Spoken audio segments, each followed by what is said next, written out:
안녕하세요.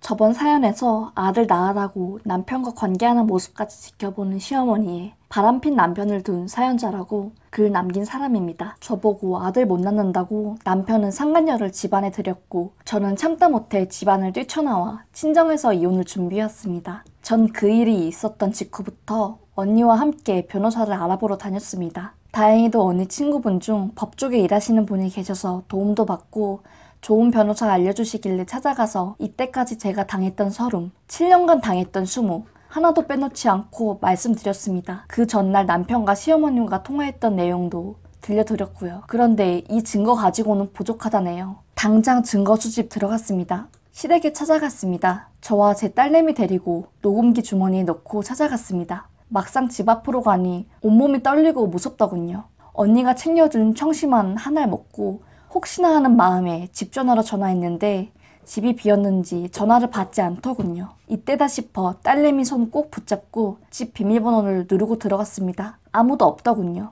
빨래통 가서 남편이 입었던 속옷 있는 대로 다 봉지에 쌌습니다. 그 여자 속옷도 있길래 전부 다 봉지에 싸서 가방에 넣으려고 했는데 혹시나 하는 마음에 저희 집 위층에 올라가서 소화기 안에 숨겨놓고 소파에 앉아 시어머님, 시아버님 그리고 그 여자 기다렸습니다. 7시 40분쯤 8시 다 돼가는 시간에 시어머님, 시아버님 그리고 그 여자 남편, 아니 그 남자 같이 다정히 넷이서 들어오더군요. 고기 냄새 풍기면서 말입니다. 억울했습니다. 저는 마음 아파서 밥도 못 먹고 물 한 모금 넘길 힘조차 없고 먹는 대로 다 토해내고 매일 저녁 우리 딸 얼굴 보면서 울었는데 남편이란 작자는 어린 년 데리고 좋다고 하하호호 웃으면서 외식이나 다니고 들어오자마자 앉아있는 저 보면서 싸늘해지는 표정 보고 마음 굳었습니다.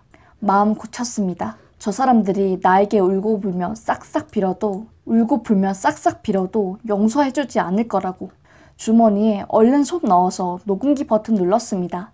들키면 끝이다. 정말 우리 딸과 나 비참하게 보상받지 못한 채 살아야 한다는 마음에 정말 독하게 마음 먹었습니다. 시어머님이 보자마자 여기가 어디라고 발을 들여놓냐고 썩 나가라고 합니다. 그래서 저 마음 먹고 말했습니다. 이 집 공동명의고 이혼할 테니 재산 분할하자고.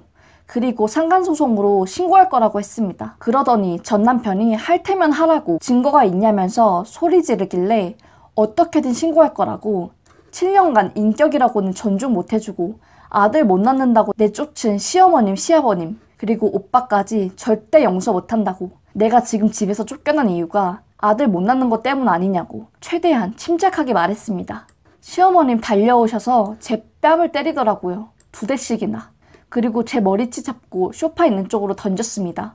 일부러 소리도 더 크게 지르고 주머니에서 녹음기 빠져나올까봐 소파 위로 쓰러졌습니다. 그러더니 시아버님은 방에 들어가시고 또 그 여자도 방에 들어가더라고요. 그 여자 따라 들어가서 나오라고 했습니다. 다 같이 들으라고. 그리고 거실에 앉아 종이랑 볼펜 꺼내놓고 우리 딸 양육권 전적으로 앞으로 저한테 있다는 각서 쓰라고 했습니다. 우리 딸 찾지도 않을 것이고 앞으로 만나지도 그리고 이혼한 후에 양육권 주장하지 말라는 내용 써서 도장 찍으라고 했습니다. 양육비도 한 달에 100만 원씩 주라 하고 이 100만 원은 우리 딸 고등학교 졸업할 때까지 받는 걸로 썼습니다.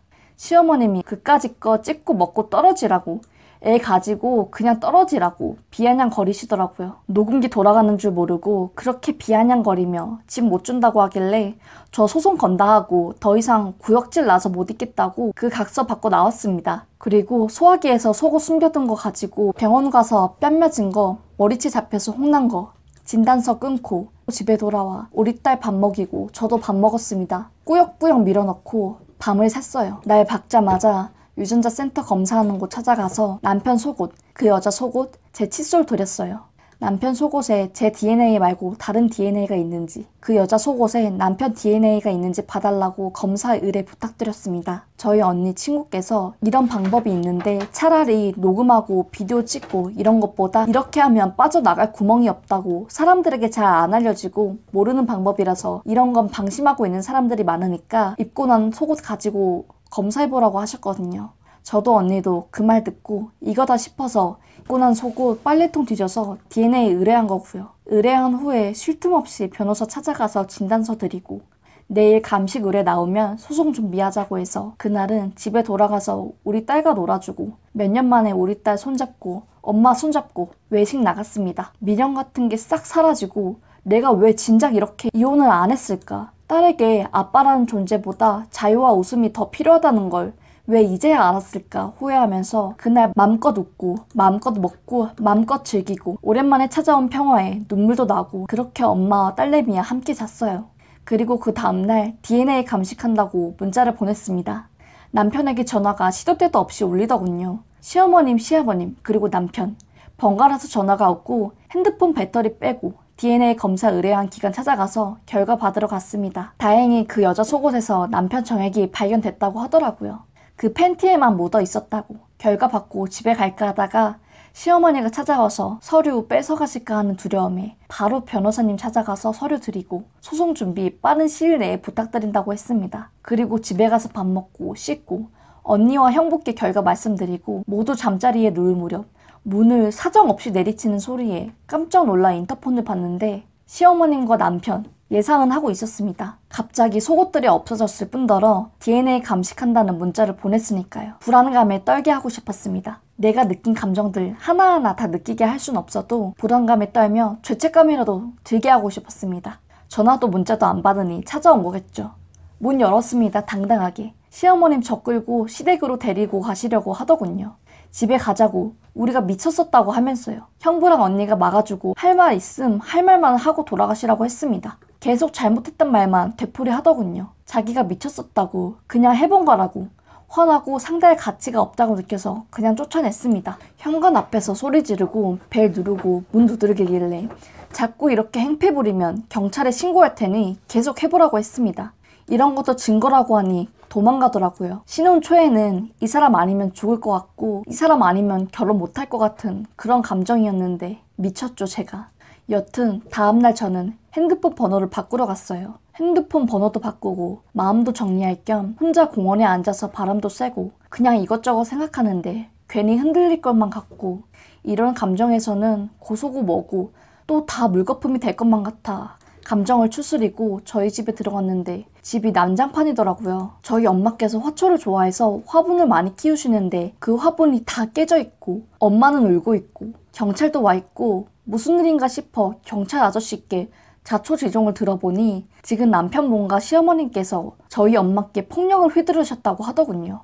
앞집에서 큰 소리가 나서 신고했다고. 순간 어떻게 사람이 이럴 수 있나. 어떻게 7년간 같이 몸 맞대고 살았던 사람인데 미운 정이라도 남아있지 않을 정도였나 싶더군요. 이런 사람이랑 살려고 아동바동 애썼던 바보 같은 제 모습도 순간 스쳐 지나가고 이대로는 정말 안 되겠다 싶어서 엄마를 일단 달래고 병원에 가서 진단서를 끊자 하고 마음 먹었습니다. 경찰 아저씨가 남편분이랑 시어머님 서해 가서 조사받고 있다고 좋게 끝낼 거죠? 하고 당연하게 물어보시길래 아니요 고소할 거예요 라고 하고 경찰 아저씨 일단 보내고 엄마 상태를 봤는데 진짜 눈물이 나더군요. 나 하나 때문에 결혼 잘못해서 이렇게 엄마가 고생하는구나. 엄마뿐만 아니라 언니도 형부도 모두 나 때문에 힘들어하는구나. 흔들리려고 했던 내가 멍청한 인간이구나 하고 이 악물고 엄마 모시고 병원 가서 진단서 끊었습니다. 어깨가 뻐근하고 허리도 아프다고 해서 엑스레이 찍고 했더니 허리는 문제가 없는데 어깨에 작은 탈골상을 입었더라고 하더군요. 진단서 끊고 고소하려고 경찰서에 갔는데 남편과 시어머니가 쓴 경위서 보니 과감도 아니더군요. 그냥 저희 엄마께서 혼자 엎어지고 화분도 저희 엄마가 혼자 깬 거라고. 자기 분에 못 이겨서 그렇게 자기 둘을 협박했다고. 말이 되는 이야기입니까? 저희 엄마 혼자 화분 못 드십니다. 언니나 형부가 가끔 올 때 도와줘서 모래 관리도 하고 위치도 옮기시는데 어떻게 저희 엄마가 던졌다고 경위서를 씁니까? 그냥 상대할 가치가 없는 사람들이구나 하고 고소장 접수하고 집에 왔습니다. 그리고 다시는 절대 흔들리지 않고 그런 인간 같지도 않은 인간 상대하지도 말자 하고 맘먹고 며칠을 보냈습니다. 이 사람들한테 사과나 받으려고 시작한 짓 아니니까 그동안 찾아오지도 않고 배짜라는 식으로 나오더군요. 어차피 뭐 그러려니 하자고 생각했습니다. 어차피 곧 그 사람들은 피 눈물 흘릴 테니까요. 엄마한테는 정말 미안하다고 말을 건넸는데 말로는 괜찮다, 괜찮아 하시는데 어찌나 죄송하고 마음이 아픈지 며칠 뒤 또 찾아왔더라고요. 그날만큼은 달랐죠. 화도 내보고 나도 할 말 못할 말 다 해볼 것 했지만 아직은 때가 아니다 싶어 그냥 그렇게 숨었어요. 또 아무런 연락도 받지 않고 찾아와도 문 안 열어주고 그냥 한마디로 개무시라고나 할까요? 그렇게 재판 날짜까지 조용했어요. 소송 준비도 다 마치고 고소장도 접수하고 이때까지 살았던 모든 시간들 흘러보내고 행복한 일만 생각하며 그렇게 재판만을 기다리고 있었죠. 재판 당일 그냥 마음이 덤덤하더군요. 사람이 한순간에 너무 많은 일을 겪다 보니까 예전 같았으면 생각지도 못했던 일을 아무런 감정 없이 처리하고 생각하고 끝내려 하고 저도 모르는 사이에 제가 너무 바뀌어버렸나 싶네요.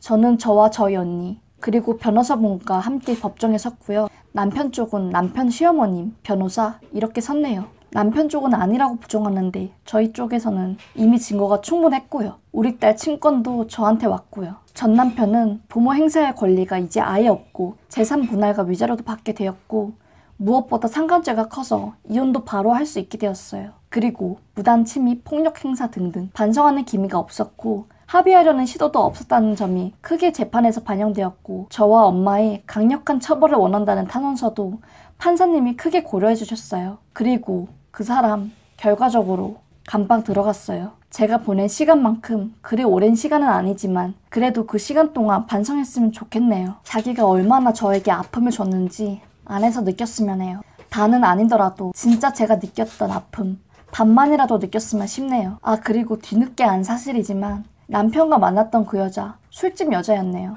그 여자분 빚 갚아준 남편한테 고마워서 만나게 된 것이라고 그랬나봐요. 하지만 그 여자도 벌 받았고 지금 저는 만족해요.